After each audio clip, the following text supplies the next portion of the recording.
Esta viagem começa na província de Caserta, em um palácio que conseguiu competir com Versalhes e continuar a tradição italiana de majestosos jardins aquáticos. Em seguida, vêm algumas ligações da Itália com a Segunda Guerra Mundial, da cidade costeira de Anzio a uma abadia nas montanhas de Cassino. É possível seguir a trilha da antiga Via Ápia e chegar a Roma para um passeio aéreo sobre suas ruínas milenares e sua arquitetura impressionante, incluindo o Coliseu, o Fórum, a Piazza Navona e o Palatino. Passando de uma das mais antigas cidades do mundo a uma das mais santificadas, ali está o solo sagrado da cidade do Vaticano. A aventura termina nas montanhas de Tivoli, nos jardins dos palácios.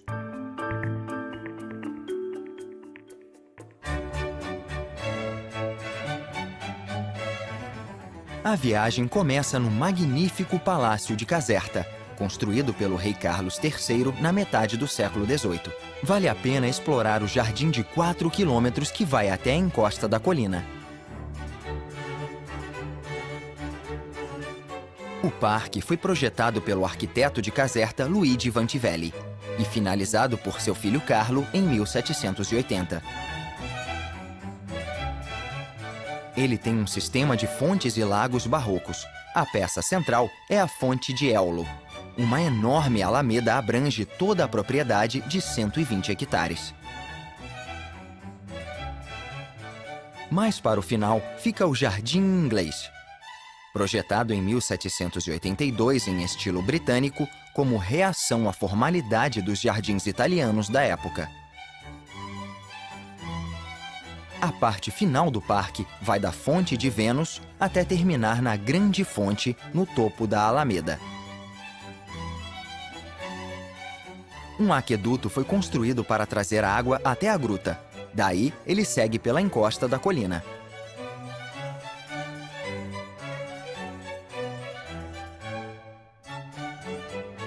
O aqueduto tem 38 quilômetros de comprimento e percorre 5 montanhas, mantendo as cachoeiras e outras instalações em pleno funcionamento.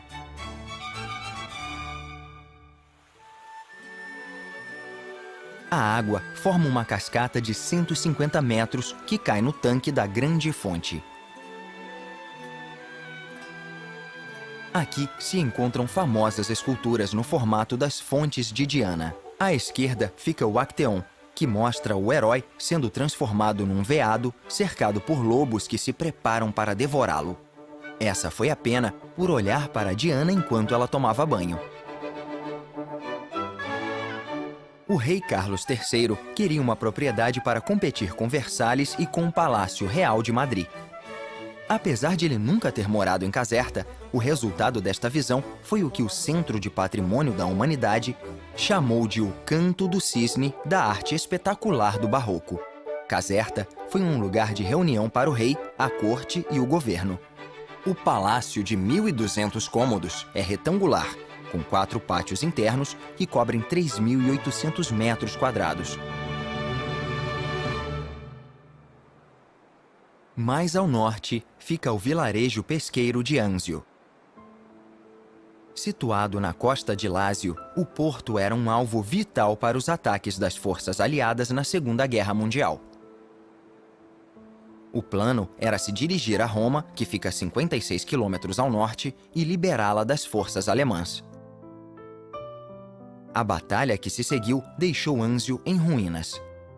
No entanto, depois da guerra, a maior parte da cidade foi reconstruída de maneira a preservar o caráter pesqueiro. Saindo da costa, na cidade de Netuno, está uma comovente lembrança da escala dos conflitos que aconteceram entre 1943 e 1944. Este é o Memorial e Cemitério Americano Sicília-Roma. Rico em arte, arquitetura e paisagismo, este vasto memorial da Segunda Guerra Mundial cobre mais de 30 hectares. Quase 7.900 soldados americanos estão enterrados no local, entre as fileiras de pinheiros romanos. A maioria das mortes ocorreu durante a libertação da Sicília em 1943. Outros soldados morreram nas aterrissagens de Salerno e Anzio e nas árduas batalhas ao norte. No extremo sul da região de Lásio está Cassino.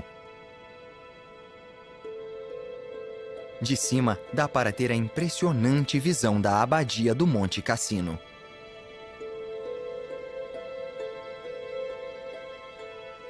Desde o início, no século VI, ela sofreu um destino terrível, com repetidos ataques, pilhagens e desastres naturais. Durante a Segunda Guerra Mundial, as forças alemãs a utilizaram como fortaleza, bloqueando o acesso a Roma. Ataques aéreos americanos destruíram-na quase totalmente em 1944, durante a campanha italiana das forças aliadas. A abadia, construída originalmente por São Bento no ano 529, foi reconstruída após a guerra em seu estilo antigo e reconsagrada pelo Papa Paulo VI em 1964. Com relíquias de São Bento e Santa Escolástica, ela atrai turistas que buscam a importância histórica e a bela arquitetura do mosteiro.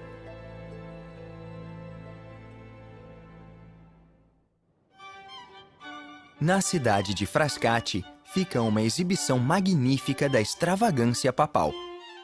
A Vila Aldobrandini.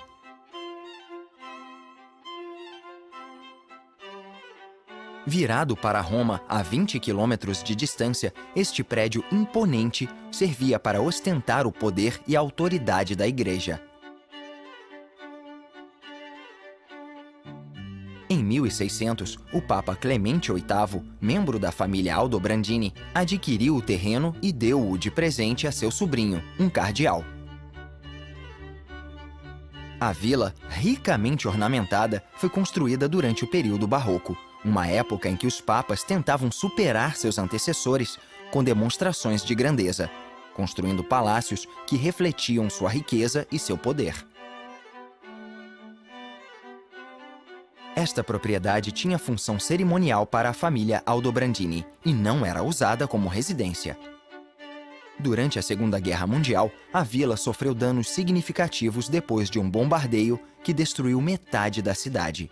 Hoje, ela é um tesouro arquitetônico por seu significado histórico e cultural. A Via Ápia já foi a estrada mais estratégica da Roma antiga. Nela, também ocorreu a crucificação do gladiador Espartacus, com o fim de sua revolta de escravos. Ela leva à cidade eterna e capital do antigo império, Roma.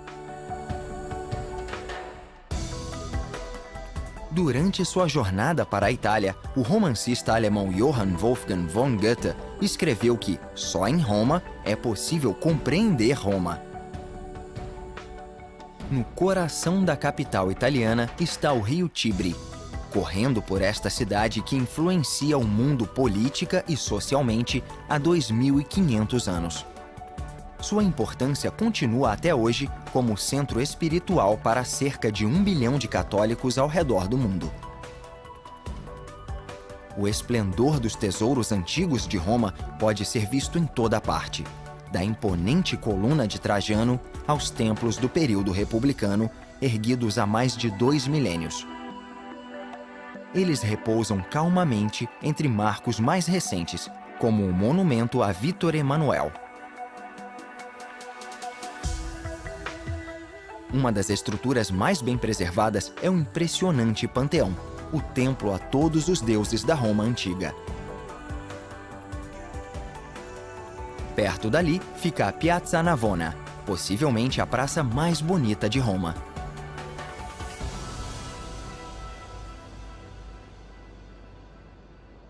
As muralhas originais, de quando a cidade era fortificada, ainda podem ser vistas. Elas foram erguidas no século III em torno das 7 colinas de Roma para proteger contra invasores alemães. 2/3 continuam intactos e bem preservados, já que foram usados para a defesa até o século XIX.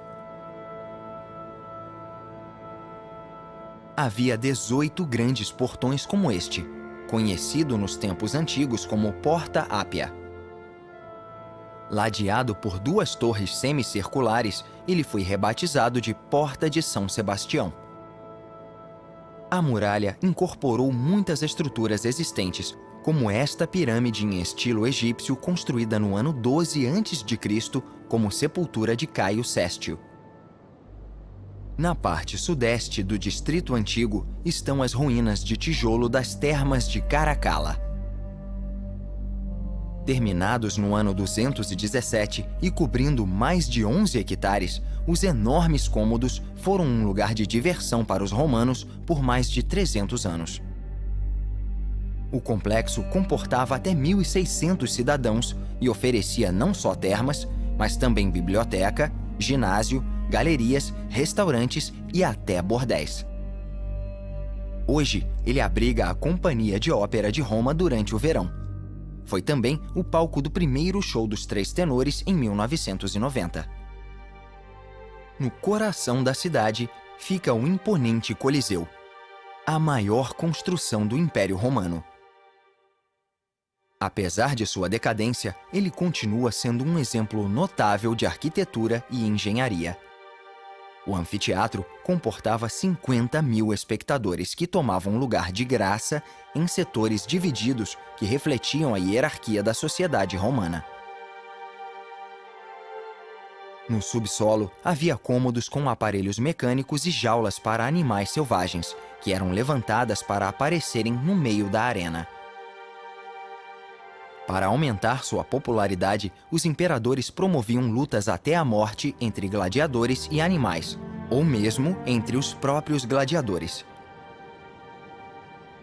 O Coliseu foi feito de concreto e pedra, e originalmente revestido de mármore, que depois foi incorporado à construção da Basílica de São Pedro e outros prédios históricos. Hoje em dia, os visitantes podem ver o interior da arena. Em 2010, as passagens subterrâneas foram abertas ao público. O local ainda é utilizado em cerimônias da Igreja Católica na Sexta-feira Santa, como ponto de partida para a procissão das tochas liderada pelo Papa, conhecida como Via Sacra. Apesar de parecer pequeno ao lado do vizinho, o Arco de Constantino tem tanto significado histórico quanto ele. Um dos 3 arcos do triunfo imperial restantes, o edifício comemora a vitória de Constantino na Guerra Civil do século IV. Ironicamente, a decoração não está tão preservada quanto outras mais recentes.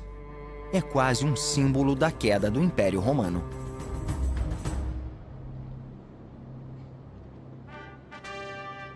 Depois do entretenimento, é possível ver o centro da vida pública de Roma, o Fórum.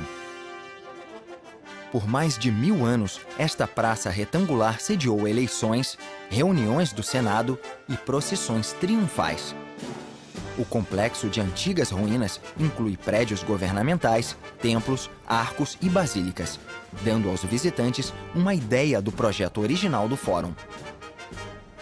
Talvez nenhum monumento no Fórum esteja tão intacto e bem preservado quanto o Arco de Sétimo Severo. Construído no ano 203 para comemorar a vitória do imperador em Pártia, ele tinha em sua estrutura original um lance de escadas por dentro da passagem central de 12 metros de altura. O arco passou a ser propriedade da igreja na Idade Média e, ao contrário de outros monumentos como o Coliseu, teve suas partes preservadas e não incorporadas em novas construções. Diz a lenda que a fundação de Roma ocorreu em 753 a.C., quando os gêmeos Rômulo e Remo se estabeleceram no local, dando origem ao Reino Romano. Hoje em dia, o Monte Palatino é um museu a céu aberto que contém ruínas de grandes construções imperiais, como o Palácio de Sétimo Severo. Durante o período republicano, o topo do Monte Palatino se tornou área residencial exclusiva dos ricos e poderosos, sobretudo pela incrível vista da cidade. Augusto, Cícero e Marco Antônio moraram ali.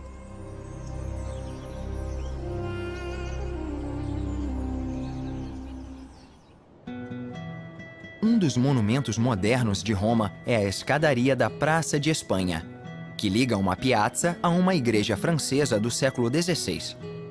Esta estrutura simétrica e elegante tem 12 lances de escadas, com um total de 138 degraus. É a escadaria mais larga da Europa. Perto dali está a praça de formato oval Piazza del Popolo. Os turistas se aglomeram para ver o antigo obelisco egípcio no centro, mas era a Porta del Popolo que impressionava quem chegava durante a era renascentista. O enorme portão recebia os peregrinos que entravam na cidade pela Via Flamínia, que ligava Roma à costa do Mar Adriático. Outro exemplo de palácios suntuosos construídos pelas famílias ricas dos papas é a Villa Borghese. Situada nos arredores de Roma na época de sua construção, ela foi erguida por um cardeal que era sobrinho do Papa Paulo V. Até hoje, ela abriga a coleção de pinturas, esculturas e antiguidades da família. Construída no fim da Renascença em estilo clássico, a vila se tornou uma galeria pública em 1902.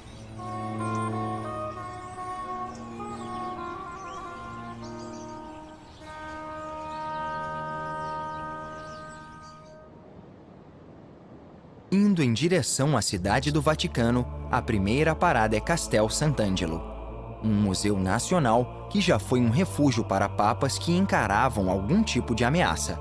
Originalmente um mausoléu, o castelo foi fortificado e incorporado à muralha aureliana, transformando-se assim em uma fortaleza papal e uma residência luxuosa. Ocupando menos de meio quilômetro quadrado e totalmente cercada por Roma, fica a Cidade do Vaticano.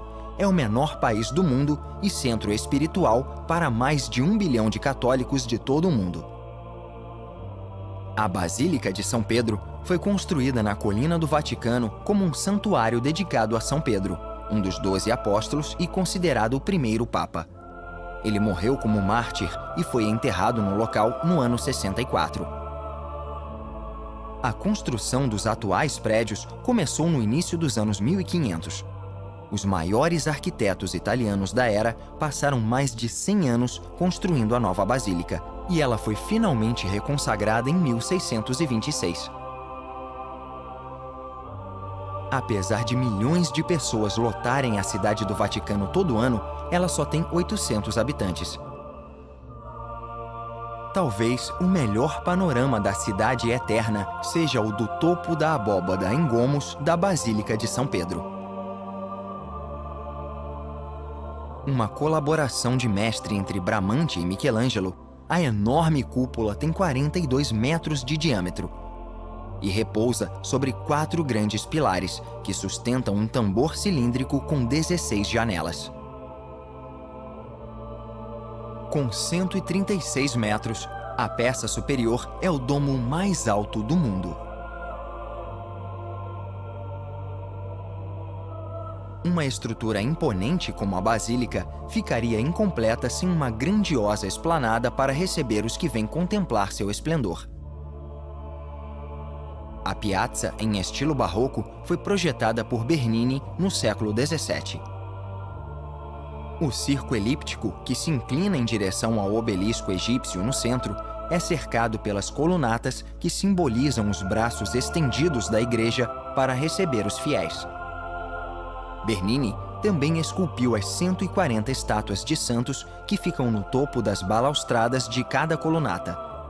O historiador Bannister Fletcher se referiu à piazza como o maior de todos os átrios perante a maior de todas as igrejas do cristianismo. Antes de sair de Roma, lá estava uma forma diferente de ver a cidade. Um balão de ar quente amarrado cerca de meio quilômetro acima dos belos jardins Borghese. Depois da capital italiana, vêm as colinas a caminho de Tivoli. Um desvio a sudeste de Roma leva à gruta sagrada nas colinas de Subiaco.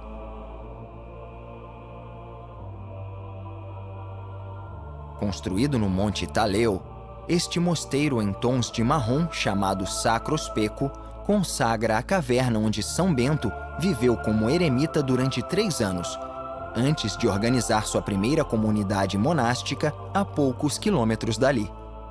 A maioria das construções góticas do monastério foi construída entre os séculos XIII e XIV, centenas de anos depois da morte de São Bento.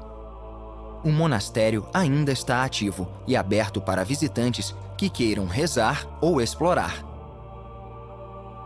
Há uma entrada escondida que leva ao lugar mais sagrado do santuário. Este é o portal para a capela que contém a caverna sagrada de São Bento, onde ele viveu como eremita no ano 500.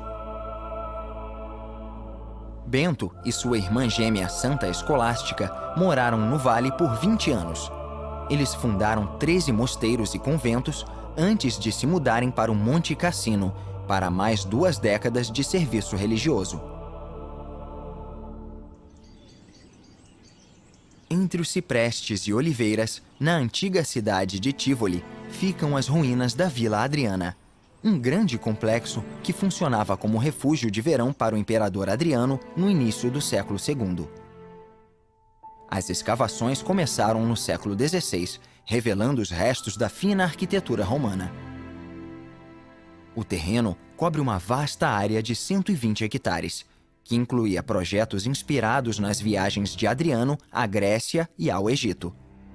Um exemplo é a Petile, esta piazza com piscina central, inspirada na Stoa Poikile, de Atenas.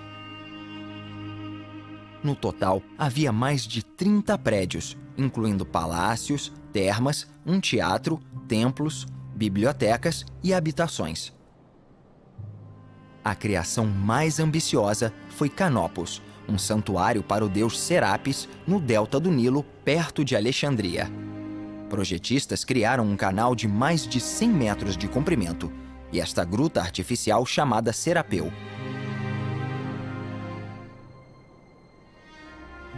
Talvez o refúgio preferido de Adriano fosse o Teatro Marítimo, uma piscina redonda com uma ilha que tinha uma pequena casa, um teatro, termas e uma biblioteca. Cercado por colunas em estilo iônico clássico, acredita-se que o teatro era um estúdio particular, onde Adriano se refugiava para praticar hobbies como a pintura e a arquitetura. O destino final da viagem é outro palácio em uma série de vilas extravagantes do século XVII, nas colinas que cercam a Campanha romana. Estes são os magníficos jardins aquáticos na Vila d'Este, em Tivoli. Os turistas ficam maravilhados com a engenhosa irrigação que alimenta as 500 fontes e lagos, integrados harmoniosamente com a paisagem inclinada que cobre uma área de 4,5 hectares.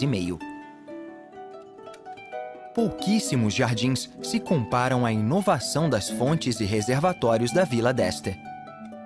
Talvez por isso, outros jardins europeus, de Portugal à Polônia, tenham usado como modelo este paisagismo, como a parede de água conhecida como 100 fontes. O cardeal Hipólito d'Este construiu a vila depois de perder a disputa pelo papado. Em suas próprias palavras, ele queria um jardim apropriado para um dos eclesiásticos mais ricos do século XVI. O resultado é um jardim que combina o artesanato antigo com o estilo maneirista moderno, criando um oásis italiano para ser preservado por séculos. É o lugar perfeito para encerrar esta jornada.